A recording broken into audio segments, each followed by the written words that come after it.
Hello बच्चों, चलिए प्रश्न को पढ़ते हैं। इसमें लिखा है एक ध्वनि सिग्नल यानी संकेत 20 मेगाहर्ट्ज की वाहक तरंग द्वारा इस प्रकार मॉड्यूलित किया गया है कि मॉड्यूलन के लिए आवश्यक बैंड की चौड़ाई 3 किलोहर्ट्ज है। तो क्या इस तरंग का एक डायोड संसूचक द्वारा जो है बी मॉड्यूलन यानी डी मॉड्यूलेशन किया जा सकता है, जिसके लिए आर और सी के मान है। तो यहाँ पर बच्चों आर बराबर 10 किलो ओम और सी बराबर 1 पिको फैरेड इस प्रकार से यहाँ पर दिया गया है बच्चों।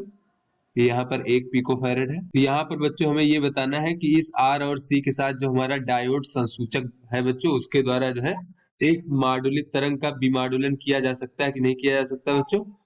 तो चलिए बच्चों इस प्रश्न की मूल अवधारणा को हम देख लेते हैं। तो बच्चों इस प्रश्न की मूल अवधारणा में हम देख लेते हैं कि जो डायोड संसूचक होता है बच्चों, उसके द्वारा जो है विमॉड्यूलन के लिए क्या होना चाहिए, डायोड संसूचक द्वारा जो हमारा मॉड्यूलित तरंग है बच्चों, उसका विमॉड्यूलन के लिए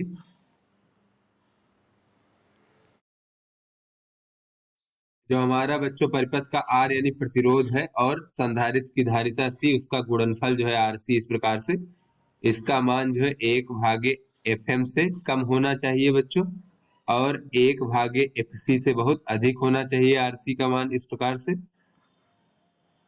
तो अगर हमारा परिपथ इस प्रकार से इसको संतुष्ट करता है बच्चों, तभी जो है डायोड संसूचक द्वारा मॉड्यूलित तरंग का विमॉड्यूलन किया जा सकेगा।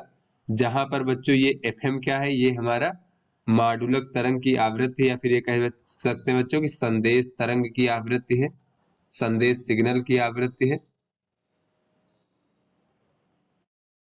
और बच्चों अगर हम Fc की बात करें तो ये हमारे वाहक तरंग की आवृत्ति है।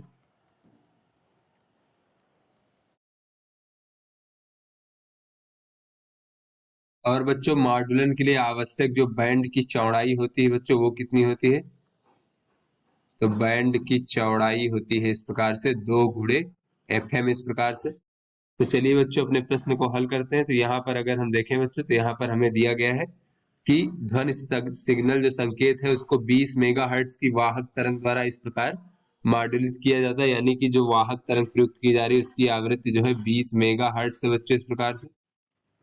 तो यहाँ से बच्चों अगर हम 1/Fc का मान ज्ञात करें तो ये हो जाएगा 1/20 × 10⁻6 बच्चों। तो ये हो जाएगा 0.5 × 10⁻⁻7 बच्चों इस प्रकार से सेकंड। उसके बाद बच्चों यहाँ पर अगर हम देखें तो बैंड की चौड़ाई जो है, आवश्यक बैंड की चौड़ाई 3 किलो हर्ट्ज दिया गया है बच्चों। तो आवश्यक बैंड की चौड़ाई 2 × Fm होता है, इसका मान 3 किलो हर्ट्ज है। तो यहाँ से बच्चों अगर हम Fm का मान देखें तो यह हो जाएगा 1.5 किलो हर्ट्ज। तो यहाँ से अगर हम बच्चों 1/Fm की बात करें तो ये हमें प्राप्त हो जाएगा 0.7 × 10⁻³ सेकंड। तो चलिए बच्चों अब जो हमें आर और सी का मान दिया गया है उससे हम आर सी का मान ज्ञात कर लेते हैं बच्चों। तो आर सी बराबर यहाँ से हो जाएगा, ये 10 किलो ओम है बच्चों, तो 10 × 10⁻³ ओम यानी 10⁻4 ओम इसको हम कह सकते हैं इस प्रकार से।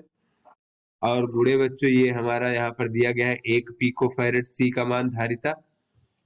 1 पिको फैरेड में बच्चों 10⁻12 फैरेड होता है इस प्रकार से। तो इस प्रकार से आरसी बराबर हमें प्राप्त हो जाएगा 10⁻8 सेकंड में बच्चों इस प्रकार से।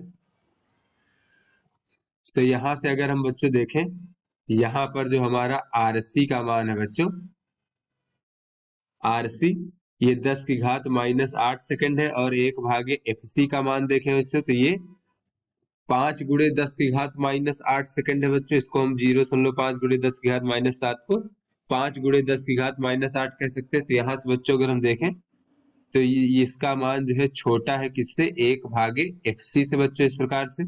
और जबकि बी मॉड्यूलन के लिए अगर हम देखें तो आरसी का मान 1/Fc से बहुत अधिक होना चाहिए बच्चों। तो यहाँ से बच्चों देखें तो जबकि वी मॉड्यूलन के लिए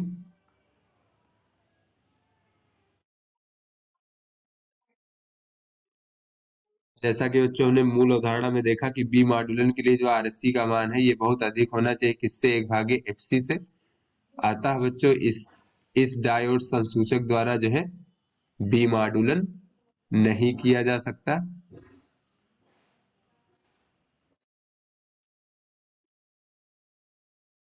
तो आशा करते हैं बच्चों ये आपको समझ में आ गया होगा। धन्यवाद।